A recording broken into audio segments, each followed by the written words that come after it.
Hello friends, आज का जो हम लोग लेक्चर पढ़ेंगे about the Schrodinger wave equation के आगे जो इक्वेशन हम लोगों ने छोड़ा था, अब उसी को हम लोग हाइड्रोजन आइटम के लिए अप्लाई करेंगे। और हाइड्रोजन आइटम के लिए अप्लाई करने के बाद जो है जो उसका सोल्यूशन निकालता है श्रोडिंगर वेव इक्वेशन का, उसमें हम लोग आइगन फंक्शन और आइगन वैल्यूज के बारे में पढ़ेंगे। और उसके बाद जो है फिर हम लोग सिग्निफिकेंस ऑफ साई और साई स्क्वायर के बारे में ऑब्जर्व करें।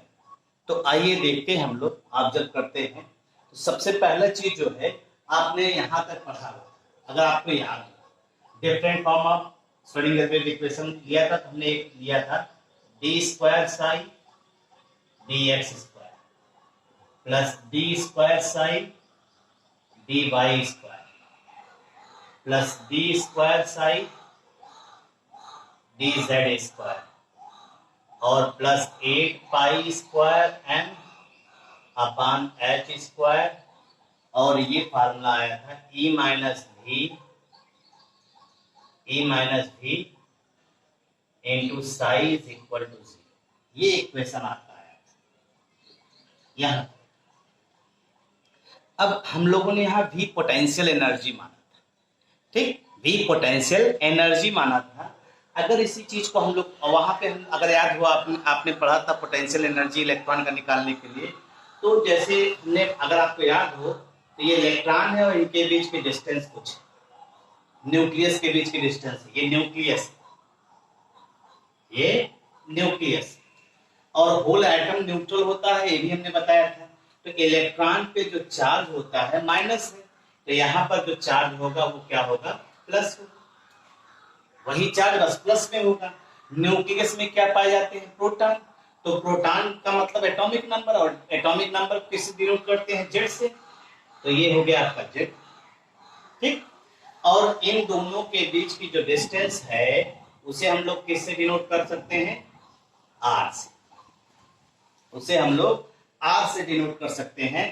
तो ऐसी सिचुएशन में, ऐसे केस में अगर पोटेंशियल एनर्जी लिखना चाहें हम, तो हम लोग क्या लिख सकते हैं, V इज इक्वल टू आपका इलेक्ट्रॉन पे चार्ज है माइनस है ही है, और into Z E upon R. तो ये वैल्यू आ जाएगी minus Z E square upon are.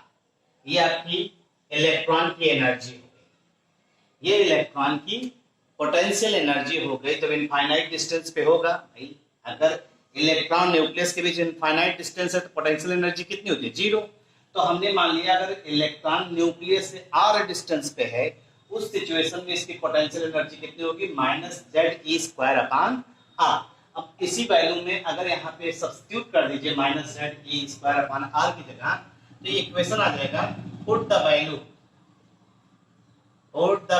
Of V in above equation. तो ये आपका वैल्यू आ जाएगा D square psi D X square plus D square psi D Y square plus D square psi D Z square.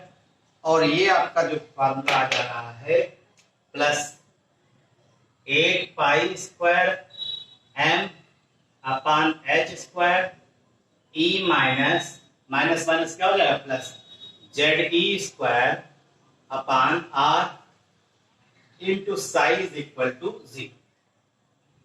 ये equation आपका आ गया, ये आपका एक इक्वेशन आ गया। अब आप इसे जो है सीधे सीधे ऑब्जर्व कर सकते हैं, ठीक। और ये आपका जो है वन इलेक्ट्रॉनिक एटॉमिक सिस्टम के लिए, this equation is one electronic atomic system के लिए, one electronic atomic system in 3D space, in 3 dimensional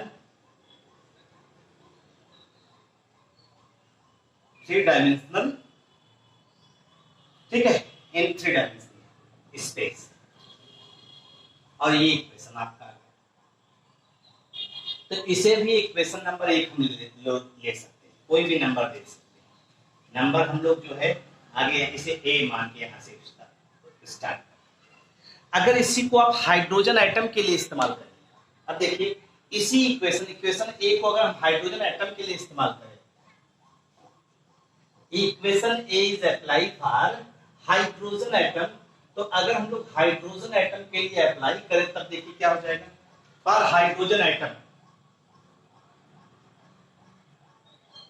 hydrogen atom के लिए अगर आप देखते हैं तो आप सीधे सीधे कर सकते हैं क्या, z is equal to 1, z is equal to 1 हो जाएगा। तो ये आपका इक्वेशन आ जाएगा D square psi D X square D square psi D Y square plus D square psi D Z square और plus 8 pi square M upon H square E plus E square upon R into psi is equal to 0। ये आपका जो है एक equation मिल रहा है for hydrogen atom के लिए। देख लीजिए एक बार इसको, this equation is hydrogen atom के लिए इक्वेशन आपको मिल रहा है। इसको देख लीजिए, हमने सिर्फ क्या किया, z की जगह 1 रख दिया है बस, बाकी और कहीं भी कोई चेंज नहीं किया। और अगर हम लोग इसको देखें तो इसे हम लोग कह सकते हैं this is time independent wave equation, this is time independent wave equation, time independent wave equation, इसको हम लोग टाइम इंडिपेंडेंट वेव इक्वेशन कहते हैं। हमने आपसे क्या कहा, ये टाइम इंडिपेंडेंट वेव इक्वेशन है, इसको हम लोग सीधे सीधे ऑब्जर्व कर सकते हैं। ठीक है भाई, टाइम इंडिपेंडेंट वेव इक्वेशन के लिए है, and describe the behaviour of electron in hydrogen atom, and describe the behavior of electron in hydrogen atom. Hydrogen atom में इलेक्ट्रॉन के जो बिहेवियर के बारे में है उसकी इंफॉर्मेशन आप इससे की सहायता से, इस इक्वेशन की सहायता से आप कैलकुलेट कर सकते हैं। और आप जानते हैं इसका कोई मैथमेटिकल डेरिवेशन नहीं, यह एक इंट्यूशन है, मैथमेटिकल इंट्यूशन है जिसकी सहायता से आप जो है इस चीज को बताते हैं। और ये भी कहा गया है कि अगर इसको हम लोग सॉल्व करते हैं और इसको सॉल्व करने के बाद जो इससे एनर्जी वैल्यू मिलती है वो जो एटॉमिक स्पेक्ट्रा, यानी हमने क्या कहा, अगर इसको आप सॉल्व करिए, सॉल्यूशन इसका solution of Schrodinger wave equation for hydrogen atom, अगर आप इसको कैलकुलेट करते हैं तो जो इसकी एनर्जी वैल्यू आती है, एनर्जी वैल्यू जो आप ऑब्टेन करते हैं वो क्लोजली रिजेंबल्स टू द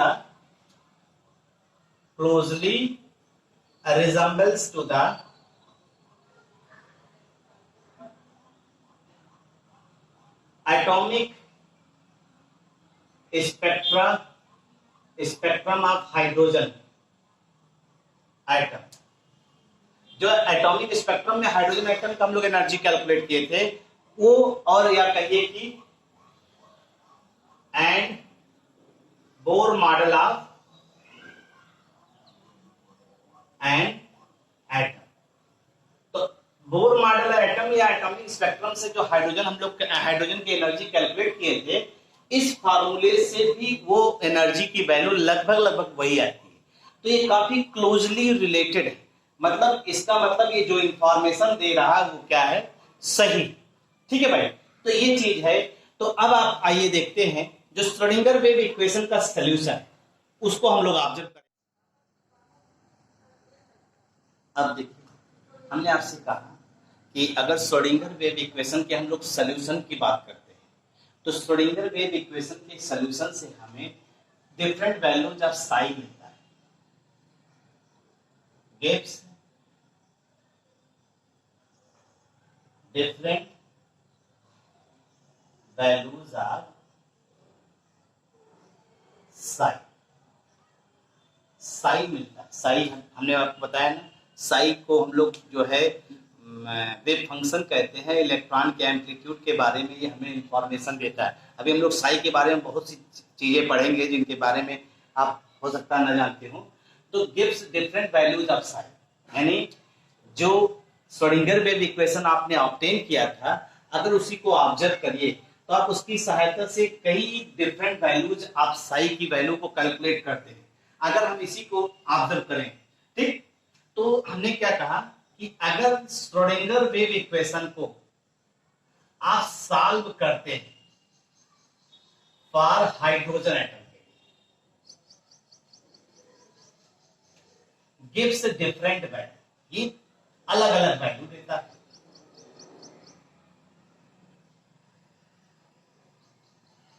कई वैल्यूज देता है, लेकिन सारे वैल्यूज जो हैं साई की, different values of Sai,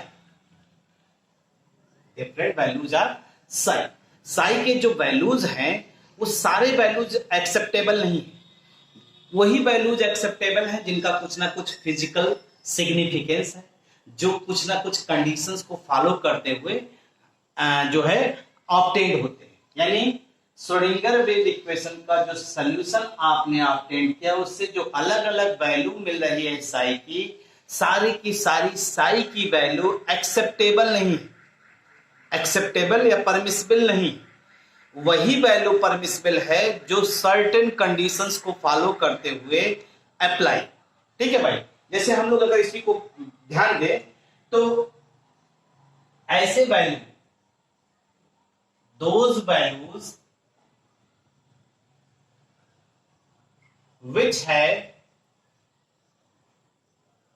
physical significance, जिनका अपना फिजिकल सिग्निफिकेंस हो, मतलब ढेर सारी वैल्यू आएंगी लेकिन उनमें से सिग्निफिकेंस अपनी कुछ ना कुछ उसकी फिजिकल जो है क्वांटिटी होगी, जो भी फिजिकल वैल्यू आएगी उसका कहीं ना कहीं एप्लीकेशन और कहीं ना कहीं इस्तेमाल होगा, फिजिकल सिग्निफिकेंस हो, ठीक है, वही एक्सेप्टेबल होते हैं। और required certain condition, required certain conditions, ठीक, certain condition में जिसकी अपनी फिजिकल कुछ ना कुछ सिग्निफिकेंस हो, such values are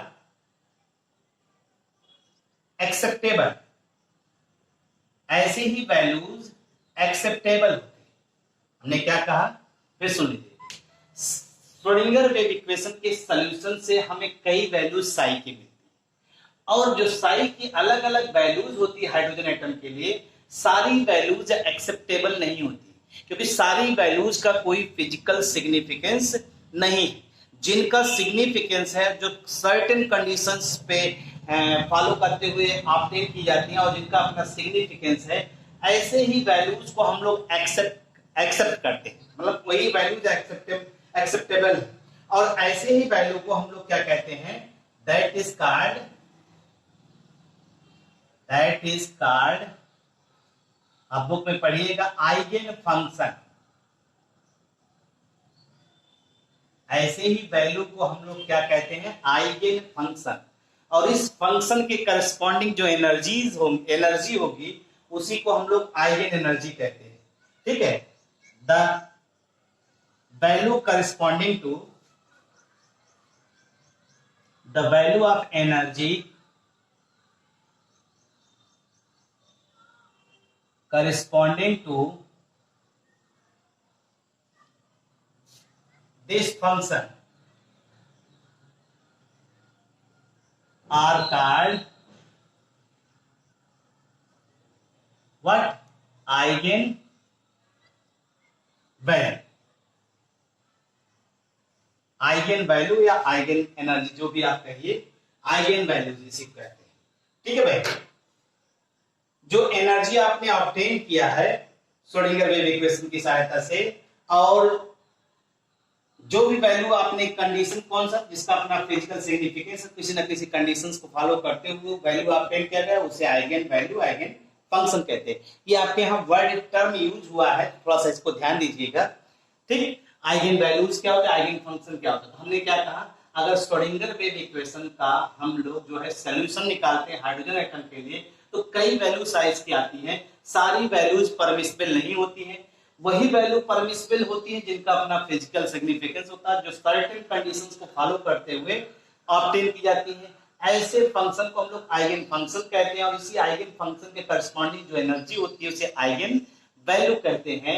अब यहाँ साई की बात हो रही है, तो साई किस कंडीशन में जो है आपका एक्सेप्टेबल होगा और कौन सी कंडीशन को ये सेटिस्फाई करता है, तो यहाँ पर हमने कुछ पॉइंट लिख करके रखा हुआ है जिसको आप राइट डाउन भी कर लीजिए और सुन भी लीजिए।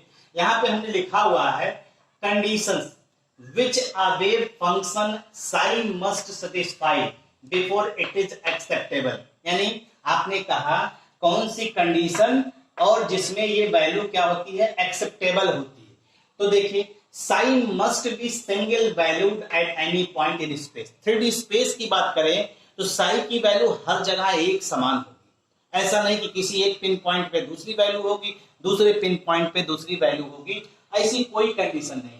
जैसे आपने लिया ये न्यूक्लियस हो गया और यहाँ पे इस पिन पॉइंट पे अलग हो, इस पिन पॉइंट पे अलग वैल्यू हो, ऐसा संभव नहीं। Sai must have a finite value, कुछ ना कुछ इसकी डेफिनेट वैल्यू होगी और साई की वैल्यू कॉन्टिन्यूअस होगी, हर जगह जैसे कंटिन्यूअस वैल्यू होगी, ऐसा नहीं कहीं एक जगह वैल्यू होगी एक जगह वैल्यू नहीं दिखाई दे। साई जो होगा वो नॉर्मलाइज्ड होगा। नॉर्मलाइज्ड का मतलब टोटल स्पेस में जो वैल्यू होगी साई की वो इक्वल टू यूनिटी मानेंगे। ठीक है, finding electron taken overall the space is unity. Sai must become zero at infinity. Infinite distance जब हो जाएगा न्यूक्लियस से इन्फिनिटी कंसीडर करते हैं तो उस स्टेज में साई की यानी जो पोटेंशियल एनर्जी आप क्या मान लेते हैं, आप जो है जीरो मान लेते हैं, तो उसी करस्पॉन्डिंग जो एनर्जी है वो साई है। साई के करस्पॉन्डिंग इसकी वैल्यू क्या बता रहे हैं, Sai must become zero at infinity. ठीक, इन पॉइंट्स के आधार पे हम लोग ये बता सकते हैं कि साई मस्ट बी एक सिंगल वैल्यूड होगा, फाइनाइट वैल्यू होगी, कंटीन्यूअस होगा और नॉर्मलाइज्ड होगा। नॉर्मलाइज्ड होगा, ये साई की जो है कुछ एक कंडीशंस हैं जिनको हमें आना चाहिए और जो हमें याद भी रहना चाहिए। तो इन वैल्यूज को देख करके आप इस तरह से इंफॉर्मेशन डिलीवर कर सकते हैं। ठीक है भाई, अब इसके बाद हम लोग चल रहे हैं साई और साई स्क्वायर क्या सिग्निफिकेंस देता है। ठीक, तो आइए इसको देखते हैं। तो सिग्निफिकेंस ऑफ साई की हम लोग बात करते हैं, वेव फंक्शन साई का सिग्निफिकेंस क्या है इसको अब हम लोग ऑब्जर्व करेंगे। तो आइए देखते हैं सिग्निफिकेंस ऑफ साई। अगर आपने श्रोडिंगर वेव इक्वेशन की बात की तो आप जानते हैं श्रोडिंगर वेव इक्वेशन जो है ये जो है second order partial differential equation, partial differential equation, differential equation. Schrodinger wave equation की अगर हम लोग बात करते हैं तो हमने क्या कहा, second order partial differential equation है और ये हमें साई के बारे में बताता है। यहां ये हमें बताता है about Sai, about Sai which represents the amplitude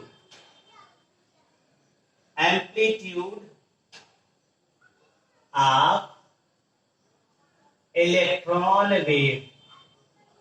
जैसे आपने बताया था एम्पलीट्यूड, आप जानते हैं क्रेस्ट और ट्रफ का फॉर्मेशन करते हुए इस तरह से वेव चलता है, तो ये जो आपका है इसे हम लोग क्या कहते हैं, एम्पलीट्यूड कहते हैं। देखिए इसे आप एम्पलीट्यूड के बारे में इंफॉर्मेशन, ये आपका एम्पलीट्यूड।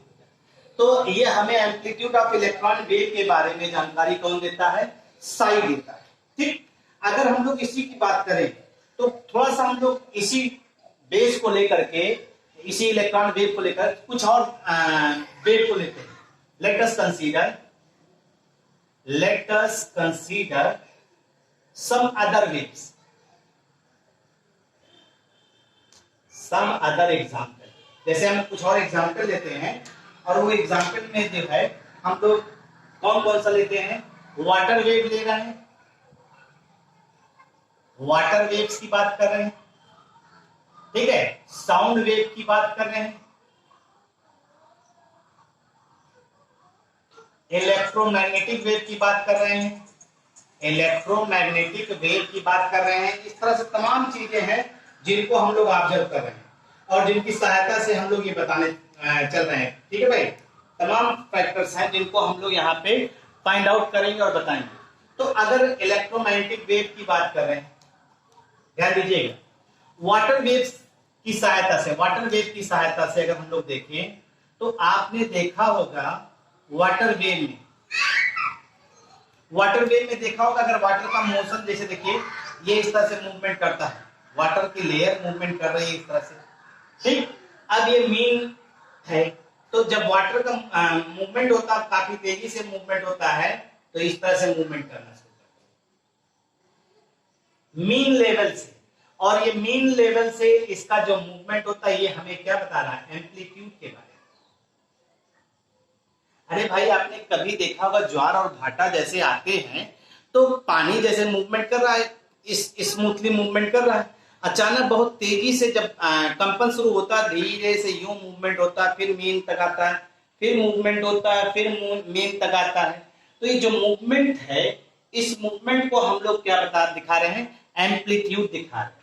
लेकिन इस तरह से साउंड वेव और इलेक्ट्रोमैग्नेटिक वेव में कोई भी टेक्निक इस तरह से मेजर नहीं है कि जिनकी सहायता से हम उसके जो है एम्पलीट्यूड को मेजर कर सके। मतलब हमने क्या कहा, साउंड वेव और इलेक्ट्रोमैग्नेटिक वेव के जो एम्पलीट्यूड की मेजरमेंट की बात करें तो इस तरह से कोई डायरेक्ट वे नहीं है, डायरेक्ट वे ऑफ मेजरमेंट नहीं है जिसकी सहायता से आप amplitude of electron wave measure करते हैं। उसी तरह से इलेक्ट्रोमैग्नेटिक वेव और साउंड वेव को जो है आप यहाँ पे मेजर कर सकते हैं। तो हम लोग यहाँ पे साइज से क्या क्या जिसे इंफॉर्मेशन कर रहे हैं, आइए इसी को देखते हैं। तो जो साई की वैल्यू है, किसी एक पॉइंट की हम अब बात कर रहे हैं, जो साई है वो किसी एक पॉइंट पे किस तरह से हम लोग मैनेज करें, किस तरह से बात करें, आइए देखते हैं। एट अ पॉइंट, किसी भी एक पॉइंट पे जो साई की वैल्यू है,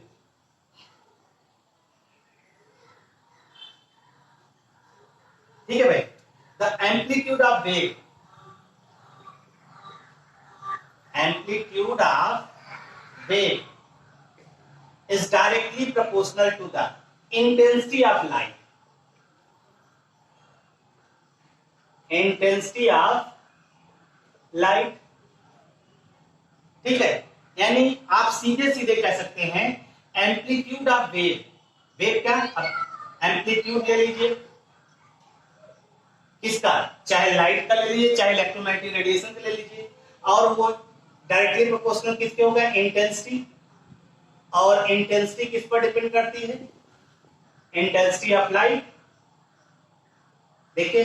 और जो इंटेंसिटी ऑफ लाइट है वो किस बात पे डिपेंड करती है, intensity of light depends upon the density of light,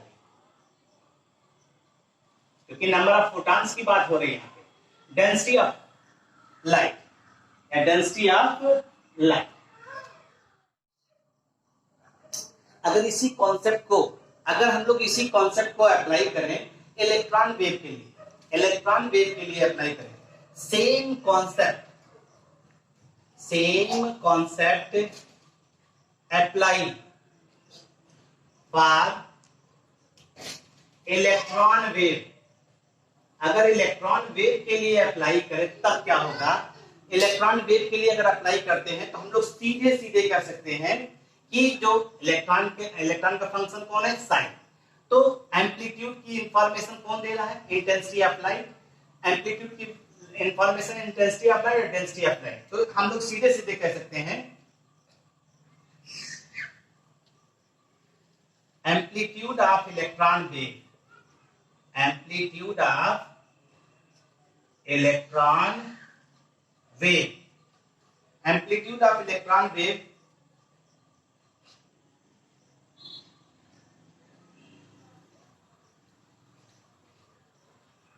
the square of amplitude of electron wave, that is क्या होगा ये psi square, gives the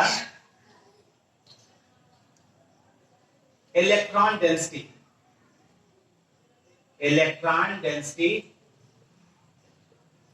in a particular region. किसी भी पर्टिकुलर रीजन में हम लोग इलेक्ट्रॉन डेंसिटी के बारे में जानकारी मिलेगी। यानी जो हमने क्या कहा, हमने कहा कि जो लाइट है, लाइट के एम्पलीट्यूड के बारे में हम लोग इंफॉर्मेशन कैसे करते हैं, उसकी इंटेंसिटी ऑफ लाइट से। लाइट की इंटेंसिटी किस बात पे डिपेंड करती है, डेंसिटी ऑफ लाइट पे, यानी उसमें फोटोनों की संख्या से मतलब होता है। अब इसी कॉन्सेप्ट को अगर हम अप्लाई करें इलेक्ट्रॉन वेव के लिए, तो हम लोग square of amplitude of electron करते हैं। इलेक्ट्रॉन का एम्पलीट्यूड यानी इलेक्ट्रॉन वेव का जो है स्क्वायर कर दें उसके एम्पलीट्यूड का, यानी साई स्क्वायर। साई स्क्वायर हमें क्या देगा, इलेक्ट्रॉन डेंसिटी की प्रोबेबिलिटी के बारे में। किसी भी पर्टिकुलर रीजन में इलेक्ट्रॉन की डेंसिटी के बारे में हमें कौन इंफॉर्मेशन दे रहा है, साई स्क्वायर दे रहा है।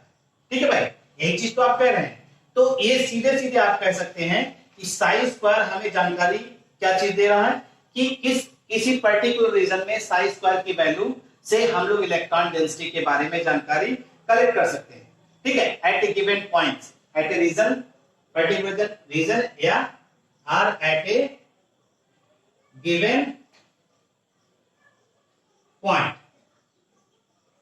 यानी किसी एक पर्टिकुलर पॉइंट पे इलेक्ट्रॉन की डेंसिटी के बारे में आप इंफॉर्मेशन किससे कर रहे हैं, साई स्क्वायर से। लेकिन यहां पे थोड़ी सी प्रॉब्लम क्या आई, प्रॉब्लम ये आई, हाइजेनबर्ग अनसर्टेनिटी प्रिंसिपल में ये कहा गया कि वास्तव में इलेक्ट्रॉन की पोजीशन में तो अनसर्टेनिटी पाई जाती है। हाइजेनबर्ग अनसर्टेनिटी प्रिंसिपल में क्या बताया गया, but according to Heisenberg uncertainty principle,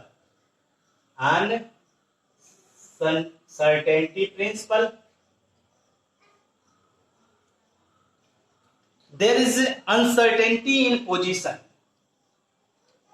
there is uncertainty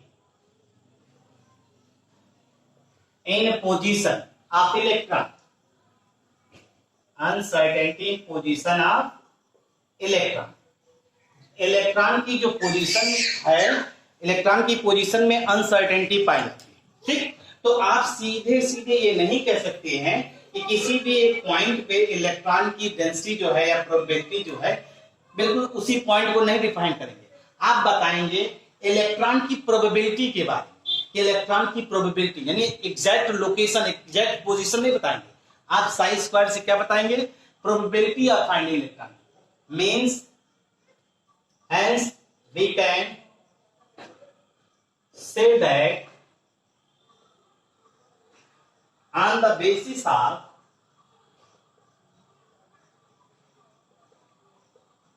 psi square we can predict the probability of finding electron, probability of finding electron, finding electron, यानी इलेक्ट्रॉन की प्रोबेबिलिटी के बारे में आप इंफॉर्मेशन डिलीवर कर रहे हैं, ना कि जो है एग्जैक्ट डेंसिटी के बारे में आप बता रहे हैं। एग्जैक्ट पिन पॉइंट पे क्या उसकी वैल्यू होगी, इसके बारे में आप कोई इंफॉर्मेशन नहीं दे रहे। ठीक है भाई, अब इस हिसाब से अगर हम लोग देखा जाए तो अगर सपोज करिए एक साई स्क्वायर की वैल्यू हाई, अगर साई स्क्वायर की वैल्यू हाई है तो इसका मतलब है probability of finding electron is maximum, probability of finding electron is maximum, और जहां पे इलेक्ट्रॉन के पाए जाने की संभावना मैक्सिमम होती है उसे आप उस रीजन को क्या कहते हैं, ऑर्बिटल कहते हैं। यानी इलेक्ट्रॉन के पाए जाने की संभावना जहां मैक्सिमम होगी दैट इज ऑर्बिटल। और दूसरी condition, if psi square is low और zero, probability of finding electron यहां क्या हो जाएगा, मिनिमम। अब प्रोबेबिलिटी ऑफ फाइंडिंग इलेक्ट्रॉन अगर मिनिमम हो जाएगा तो उस रीजन को हम लोग क्या कहते हैं, नोड या नोडल प्लेन। नोड या नोडल प्लेन के बारे में ये हम लोग जानकारी इस तरह से कैप्चर कर सकते हैं। ये सीधे सीधे जो जानकारी आपको दी जा रही, इसी चीज को हम लोग अप्लाई कर सकते हैं। तो आइए कुछ और साई के बारे में हम लोग ऑब्जर्व समथिंग मोर अबाउट, हम लोग यहाँ पे पढ़ेंगे something more about Sai. Sai के बारे में तो आपने बताया, प्रोबेबिलिटी ऑफ फाइंडिंग इलेक्ट्रॉन के बारे में ये बता रहा है। अब कुछ और साई के बारे में हम लोग ऑब्जर्व करेंगे। देखिए, आपने कहा साई की जो वैल्यू है, जैसे आपने श्रोडिंगर वेव इक्वेशन का को सॉल्व किया तो आपको साई की डिफरेंट वैल्यू मिली। साई की वैल्यू जो है आपने ऑब्टेन किया, और ये क्या हो सकता है, मे बी पॉजिटिव, नेगेटिव और इमेजिनरी, कुछ भी हो सकता है। लेकिन इसमें जो एक्सेप्टेबल होगा वो पॉजिटिव वैल्यू ही एक्सेप्टेबल होता है, ये ध्यान रखिएगा। ये कुछ भी वैल्यू, यानी श्रोडिंगर वेव इक्वेशन को सॉल्व किया तो साई की वैल्यूज मिल रहे हैं, पॉजिटिव भी, नेगेटिव भी, इमेजिनरी। लेकिन ये ध्यान रखिएगा, बट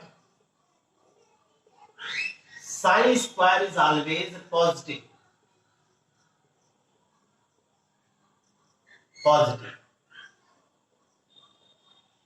साई स्क्वायर की जो वैल्यू होती है वो हमेशा क्या होती है, पॉजिटिव होती है, ध्यान रखना है।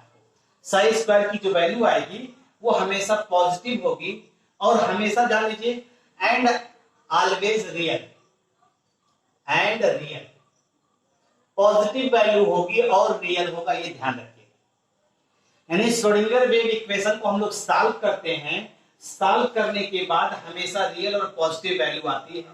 ठीक, सपोज करिए, सपोज अगर साई की वैल्यू मान लीजिए, साई इज पॉजिटिव और नेगेटिव, साई की वैल्यू जो है पॉजिटिव या नेगेटिव है, तो साई स्क्वायर की वैल्यू क्या होगी, ऑलवेज पॉजिटिव ही आएगी। तो मालूम है ना कैसे, समझ में आ रहा होगा, क्योंकि अगर आप पॉजिटिव इंटू पॉजिटिव करेंगे तो भी क्या आएगा, पॉजिटिव, माइनस इंटू माइनस करेंगे तो भी क्या आएगा, पॉजिटिव। ये तो आपको मालूम ही।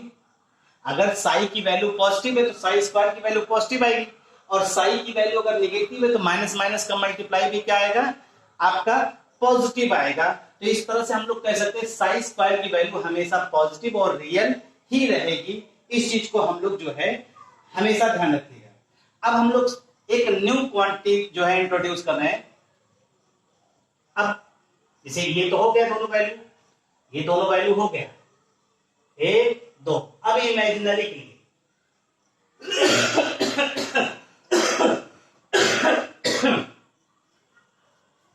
अब देखिए, when Sai is imaginary, consider कर रहे हैं, सपोज कर, साई को आपने इमेजिनरी मान लिया। अगर साई इमेजिनरी है तो इसका मतलब है we can use psi star in place of psi square. Psi star use करते हैं, और साई स्टार को हम लोग पढ़ते हैं complex conjugate of Sai wave function. Complex conjugate of wave function, देख लीजिए इसको एक बार। और आपको मालूम है कोई भी इमेजिनरी वेव फंक्शन नॉर्मली कैसे एक्सप्रेस होता है। An imaginary wave function can be expressed as imaginary wave function को हम लोग नॉर्मली एक्सप्रेस कर सकते हैं इज इक्वल टू किससे, साई ए प्लस आई बी। ए और बी जो है रियल नंबर्स, ए और बी क्या है, where A and B are real numbers और I stand for iota, I stands for iota और इसकी वैल्यू होती है -√1। इसकी वैल्यू ये I स्टैंड, A और B रियल नंबर है और I stand for iota. Iota की न्यूमेरिकल वैल्यू जो हम लोग लेते हैं वो कितना है, -1। इस चीज को हम लोग ऑब्जर्व कर सकते हैं। अब जब psi is equal to A plus I भी है, उसका कॉम्प्लेक्स कॉन्जुगेट क्या है, साई स्टार है। अगर उसको दिखाना चाहें तो जो साई और साई स्टार की बात करें, hence complex conjugate Sai star में भी एक्सप्रेस्ड एज, तो साई स्टार हो जाएगा ये A minus I into B. अब साई स्टार देख लीजिए, psi star is equal to हो जाएगा ए प्लस आई बी का हो into A minus I B. अब ये स्क्वायर हो जाएगा, तो आपको मालूम तो है ये क्या होता है, ए स्क्वायर और माइनस आई स्क्वायर और बी स्क्वायर, यही तो आएगा भाई साई स्टार की वैल्यू। अगर आप ध्यान दीजिए, देखिए यही तो आएगा, ए प्लस बी का ए प्लस बी और ए माइनस बी का स्क्वायर करेंगे तो यही तो आएगा भाई आपका। अगर आप इसी को ध्यान दीजिए, अगर आप वैल्यू रख दीजिए, आई स्क्वायर की वैल्यू रखेंगे तो -1 का रूट, तो ये आएगा -1 ही तो आएगा, रूट हट जाएगा, -1 बचेगा। तो अगर इसको न्यूमेरिकल वैल्यू रखेंगे तो यहाँ आ जाएगा ए माइनस क्या हो जाएगा, प्लस ए स्क्वायर प्लस बी स्क्वायर। तो साई और साई स्टार की वैल्यू क्या आ रही है, देखिए ए और बी, ये क्या आ रहा है, रियल नंबर, ये रियल नंबर है। इसका मतलब ये भी क्या हो सकती है, साई स्क्वायर जो है रियल है,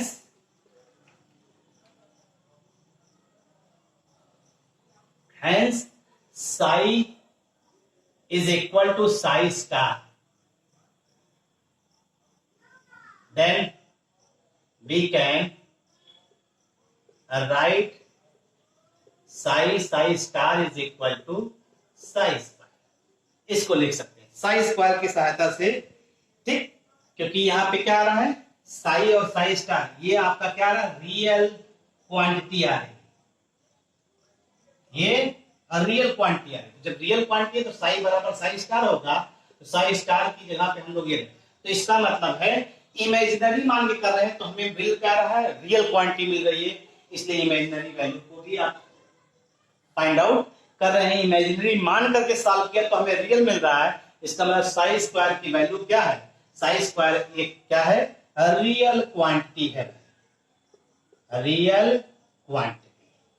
ये आपका जो है साई और साई स्क्वायर के बारे में है, जिसको आपने ऑब्जर्व किया। इतना आप पढ़ डालिए, इतनी चीजों को पढ़ करके आप इसको देखिएगा। कुछ इसमें एडिशनल हमने लिया है, एडिशनल इसलिए कंपटीशन के पॉइंट ऑफ व्यू से, और इसी में से 11th वाले भी अपना निकाल के पढ़ सकते हैं, बीएससी वाले भी अपना निकाल के पढ़ सकते हैं। इतना पढ़िए, बाकी की बातें नेक्स्ट। Thank you.